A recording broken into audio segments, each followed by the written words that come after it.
खुलुमबाय बडलेण्ड इंखं टेलिभिजननि स्टुडिय'आव आं मिथिका नार्जारी। दिनै मोनाबिलिनि गाहाय रादाबफोराव दङ। गाबोननिफ्राय आसाम आयेन आफादनि जथुम। बकाजानाव 2 केजि 323 ग्राम सना हमदों। 75थि नेशनेल एक्वाटिक चेम्पियनशिपआव आसामनि सानै लाइमोना जारिमिन सोरजिदों। मोनाबिलि 6 रिंगायाव आसाम सोरखारनि जर'खा केबिनेट मेल हांख्रायदों। श्रीरामपुराव 3 कौटि रांनि ड्राग्स हमदों। बरबरी नेहरू गोजौसिन फरायसालिनि सनाथि मायथाइ फोरबो खुंफुंनो साखाफारा। बाक्सा सालबारिनि सावदुरपिटा भेटेनारियाव लाजिथाव बाथ्रा। बाक्सानि दुमुनि लामायाव 3 बोसोराबो आबुं जायाखैसै गगापारनि पाक्कानि दालां। 20 नं मटनगुरि समस्तिनि हटापारायाव 500निबो बांसिन सुबुङा बिपिएफ दोलोआव हाबदों। दानिया फै आबुं रादाबाव।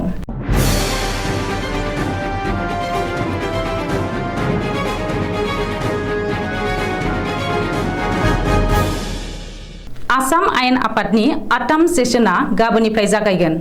8 साननि हाबाफारिजों गाबोननिफ्राय जागायगोन आसाम आयेन आफादनि सावराय जथुम। आसाम बिधान सभायाव गाबोन 12 सेप्तेम्बरनिफ्राय आसाम आयेन आफादनि जथुमा जागायगोन होननानै बिधान सभानि लेङाइ बुंथिगिरि डक्टर नमुल ममिया सुलुङाव फोरमायदों।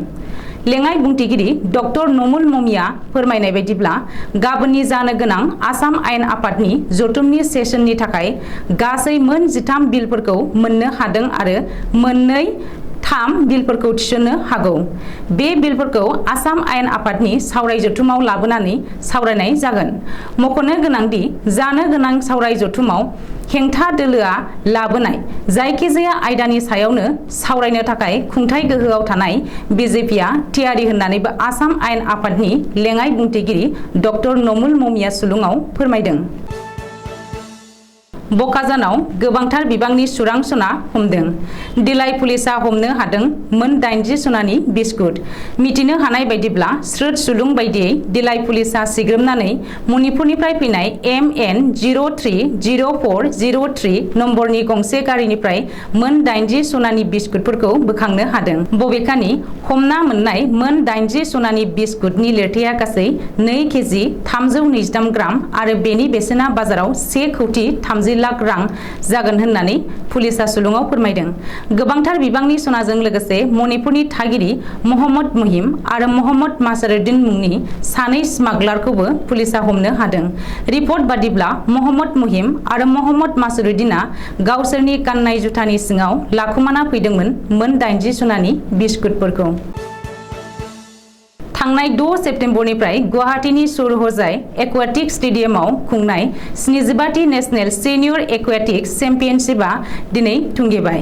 गुवाहाटी सौरहजायाव खुंनाय 75थि नेशनेल एक्वाटिक चेम्पियनशिपआव आसामनि सानै लाइमोन सिख्लाया हादरारि जारिमिन सोरजिनो हादों। मख'नो गोनांदि 9 सेप्तेम्बर खालि आस्था चौधुरी मुंनि लाइमोना 100 मिटार वाटारफ्लाइ इभेन्टआव 1.03.07 मिनिटआव आबुं खालामनानै गोदान हादरारि जारिमिन सोरजिदों आरो सनानि मेडेल देरहानो हादों। बेजों लोगोसे आस्था चौधुरीया 2009 मायथाइनि आरहाटा मेकाबिनि 13 बोसोरनि जारिमिनखौ सिफायदों। गुबुन फारसे आसामनि शिबांगी शर्मायाबो 100 मिटार फ्री स्टाइल इभेन्टआव 57.73 सेकेन्डआव आबुं खालामनानै सनानि मेडेल देरहानो हानानै मोनसे गोदान हादरारि जारिमिन सोरजिदों। मख'नो गोनांदि 2019 मायथाइयाव भ'पालाव खुंनाय एक्वाटिक चेम्पियनशिपआव केनिला गुप्ताया 57.26 सेकेन्डनि जारिमिन सोरजिदोंमोन। नाथाय केनिला गुप्तानि बे रेकर्डखौ आसामनि शिबांगी शर्माया सिफायबाय। बबेखानि हादरारि सानस्रिनायाव गोदान हादरारि जारिमिन सोरजिनाय आसामनि फिसा आस्था आरो शिबांगीनि थांखिया एशियान गेम्सआव गेलेनाय होननानैबो सुलुङाव फोरमायदों। आसाम आयेन आफादनि सावराय जथुमनि सिगां दिनै मोनाबिलि 6 रिंगायाव आसाम सोरखारनि मोनसे जर'खा केबिनेट मेल हांख्रायदों। मख'नो गोनांदि गाबोन 12 सेप्तेम्बरनिफ्राय आसाम आयेन आफादनि 8 सेसना जागायगोन। 8 साननि हाबाफारिजों खुंगोन बे सावराय जथुमखौ।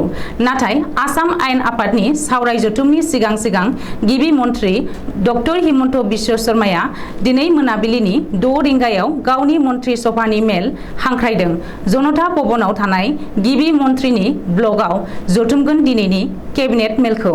बबेखानि दिनैनि केबिनेट मेलाव माखासे गोनांथार आयदानि सायाव सावरायनायजों लोगोसे गोनांथार बिथांखिफोर लागोन होननानै मिथिनो हादों।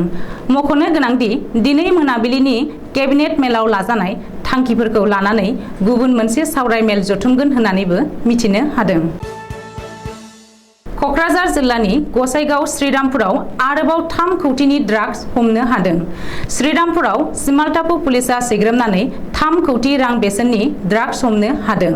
बेजों लोगोसे सानै ड्राग्स स्मागलारखौबो पुलिसा हमनो हादों। सुलुङाव फोरमायथिनाय बायदिब्ला सिमालटापु पुलिसा सिग्रोमनानै WB74JD 5016 नम्बरनि गंसे महिन्द्र गारिनिफ्राय 2 केजि 477 ग्राम ड्राग्स बोखांनो हादों। रिपर्ट बादिब्ला गुवाहाटीनिफ्राय सोनाब बेंगलनि कुचबिहार फारसे थांनाय समावनो आसाम सोनाब बंग रायजोनि सिमनायारि ओनसोल श्रीरामपुराव कौटि रांनि ड्राग्सजों लोगोसे दुथांफोरखौ हमदों। हमजानाय सानै ड्राग्स स्मागलारखौ शाहिनुल मिया आरो राजु हुसेन होननानै पुलिस बिफाना सिनायथिनो हादों। रिपर्ट बादिब्ला दुथांफोरा गारिनि जिरायग्रा सीट सिङाव ड्राग्सफोरखौ सिखोमनानै लाबोदोंमोन।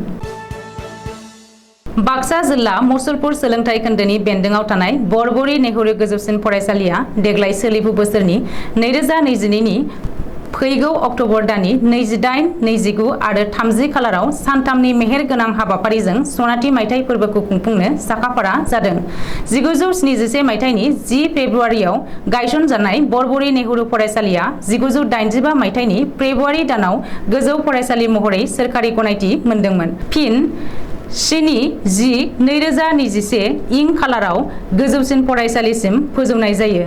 मख'जाथावदि फरायसालिनि बैसोआ थांनाय बोसोरावनो 50 बोसोराव आगान होदोंमोनब्लाबो मुलुगनाङैनो गिख्रंथाव कर'ना भाइरासआ गाग्लोबनायनि जाहोनाव सनाथि मायथाइ फालिथाय फोरबोखौ थांनाय बोसोराव खुंनाय जायासै होननानै सनाथि मायथाइ फालिथाय आफादनि मावफुं आफादगिरि डक्टर दीपक कुमार बसुमतारिया फोरमायो। अदेबानि देग्लाय बोसोरनि अक्ट'बर दानाव खुंफिन जानो गोनां सनाथि मायथाइ फोरबोआव फरायसाफोरखौ थुलुंगा होनायनि थांखिजों फरायसाफोरनि गेजेराव हारिमुआरि बादायलायनाय, बायदि रोखोमनि गेलेनाय बादायलायनाय आरो सावराय मेल लानायखौ खौरां मेलनि गेजेरजों फोरमायो। लोगोसे सनाथि मायथाइ फालिथाय आफादनि सावरायलायनाय थांखि बायदियै गेवलां मेलाव गाहाय आलासि महरै दानि बिटिआरनि गाहाय मावफुं सोद्रोमा प्रमद बर', 63 नं सापागुरि बियाबनि MLA थामहिनबा आसामनि केबिनेट मन्थ्रि इउजि ब्रह्म आरो थांखि जानाय बुंथिगिरि महरै एबसु आसुनिफ्राय सासे दैदेनगिरिफोरखौ आलासि हांख्रायगोनखौबो खौरां मेलनि गेजेरजों फोरमायो। सनाथि मायथाइ फालिथाय आफादनि मावफुं आफादगिरि डक्टर दीपक कुमार बसुमतारिया खुंफुंजानो गोनां हाबाफारियाव बारग'लांनाय फोरोंगिरिफोर, फरायसाफोर आरो बरबरि हालामनि गासै रायजो राजाफोरखौ लोब बाहागो लाफैनानै मेहेरगोनां खालामनो खौरां मेलनि गेजेरजों हांख्रायहरो। बाक्सा जिल्लानि सालबारियाव थानाय साउदुरपेटा भेटेनारि एबा जिब जुनारनि देहा फाहामसालियाव सम बायदियै भेटेनारि डाक्टार थाया आरो मुलिबो थाया। सासे गाहाय डाक्टार, 3 हेफाजाबगिरि डाक्टार आरो सासे 4थि थाखोनि मावग्रा थानाय जिब जुनारनि देहा फाहामसालियाव घन्टायै घन्टा मोसौ, बोरमा लानानै नेबाय थानाङो जायगानि सुबुंफोरा। नाथाय सम मथे डाक्टार फैयैनि जाहोनाव फाहामथाय मोनाजासे गिदिंनानै थांफिननो गोनां जायो रायजो राजाया। जायगानि सुबुंफोरनि बुंनाय बायदिब्ला बे जिब जुनारनि सरकारि देहा फाहामसालिनि डाक्टारनो गंसे इन्जेक्सननि थाखाय 100 रां होनांगौ, नङाब्ला खामानि मावा होननानै खौराङाव फोरमायदों। भारत उदांस्रिया 75 बोसोर आबुं जानाय समाव आजादी का अमृत महोत्सव फालिबोदोंमोन। नाथाय बे समावबो बाक्सानि जायगा जायगा हान्थामेला खालामनायाव गोबां खस्थ'जों भुगिनो गोनां जादों। बाक्सा जिल्लानि दुमुनि ओनसोलनिफ्राय पाठशालासिम थांनाय लामानि गगापारायाव 2019 मायथाइयावनो गंसे पाक्का दालां बानायनायनि खामानि आखायाव लादोंमोन। सापागुरि समस्तिनि एमएलए थानेश्वर बसुमतारिया बे दालांखौ लुफुंनायनि खाम्फा गायसंदोंमोन। नाथाय खाम्फा गायसंनायनि 3 बोसोर उनावबो दिनैसिम पाक्कानि दालां लुनाया आबुं जायाखैसै। अदेबानि बे समाव आथिखालनि केबिनेट मन्त्रि उर्खाव गोरा ब्रह्मआ बे सापागुरि एसटि समस्तिनिफ्रायनो एमएलए देरहालांदोंमोन। अब्लाबो नाथाय बेखौ मावफुंनायनि जेबो राहा लानाय नुनो मोनाखै। बे थासारियाव स्कुल कलेजाव फरायनाय फरायसाफोरजों लोगोसे जायगानि गासै रायजो राजाफोरा दालां लुनाया आबुं जायैनि जाहोनाव गोबां जेंनाजों भुगिनो गोनां जादों। आथिखालनि बिटिआरनि गाहाय मावफुं सोद्रोमा प्रमद बर' दैदेननाय सोरखारा जाहाथे रायजो राजानि बे जेंनाखौ थाबैनो सुस्रांनानै होयो बेखौ जायगानि रायजो राजाया लुबैदों। बेनिखायनो सोरखारनि सायाव फोथायनाय लाखिनानै खावलायदों दि जाहाथे बे आद्रा थानाय पाक्कानि दालांखौ थाबैनो लुफुंना होनानै हान्था मेला खालामनायाव सुबिदा खालामनानै होयो बेनो रायजो राजानि लुबैनाय। बरपेटा रडनि साखाथियाव थानाय बाक्सा जिल्लानि 20 नं मटनगुरि बियाबनि हतापारायाव फ्राय 500निबो बारा सोद्रोमाफोरा बिपिएफनि मावख'आव बिपिएफ दोलोखौ मोजां मोननानै हाबफैदों। बे जयनिं सेरेमनियाव बाहागो लाफैदों बिटिआर सरकारनि बेरेखा हान्जानि नेता देरहासार बसुमतारिया।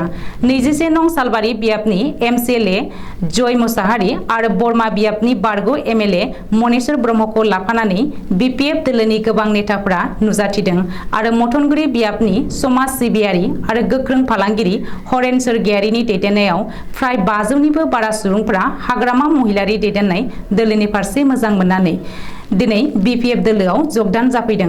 हानजानि जानानै गासैखौबो बिपिएफ दोलोनि नेम खान्थिफोरखौ मानिनानै सोलिनो थाखाय दैदेनगिरिफोरा खावलायदों आरो हानजानि दैदेनगिरिफोरा मोजाङै सावरायलायनानै गासैबो गोदानै जयेन जाफैनाय सोद्रोमाफोरखौ हानजानि फिरफिला गथायनानै बिपिएफ दोलोनिफ्राय बरायो आरो साबायखर जासियो। दिनै मोनाबिलिनि आबुं रादाबा एसेनोसै। गोजोन्थों।